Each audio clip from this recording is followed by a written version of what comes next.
இந்த வீடியோவில் S bank மற்றும் எஸ்எம்பிசி இடையில் நடக்கும் டீல் தொடர்பான முழு விவரங்களையும் காணலாம்.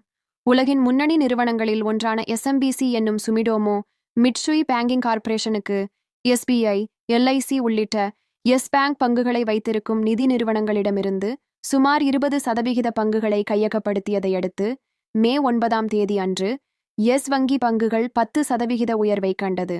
இந்நிலையில் எந்த வங்கிகள் எஸ் வங்கியின் பங்குகளை எஸ்எம்பிசி நிறுவனத்திற்கு விற்பனை செய்துள்ளன என்ற பட்டியல் தற்பொழுது வெளியாகியுள்ளன.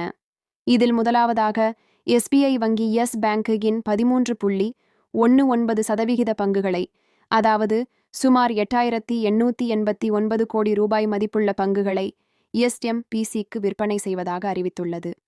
இந்த விற்பனையில் ஒரு பங்கின் விலை 21 ரூபாய் 50 காசு என்ற விலையில் சுமிடோமோ மிட்சுய் வங்கி நிறுவனத்திற்கு எஸ்பிஐ விற்பனை செய்துள்ளது. மார்ச் 2024 காலாண்டின்படி எஸ் வங்கியில் எஸ்பிஐ 23.97% பங்குகளை வைத்திருந்தது. இந்த ஒப்பந்தத்தை தொடர்ந்து எஸ் பேங்கில் எஸ்பிஐ ஹோல்டிங்ஸ் 10.78% குறையும்.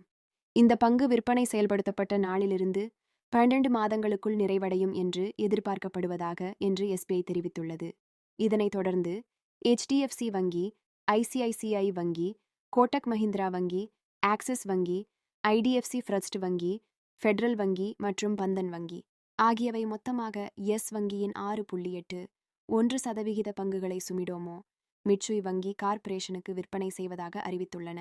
மேலும் இதுபோன்ற பயனுள்ள தகவல்களுக்கு சப்ஸ்கிரைப் செய்யவும், பயனுள்ளதாக இருந்தால் லைக் செய்யவும், உங்கள் கருத்துக்களை காமெண்ட் செய்யவும். நன்றி.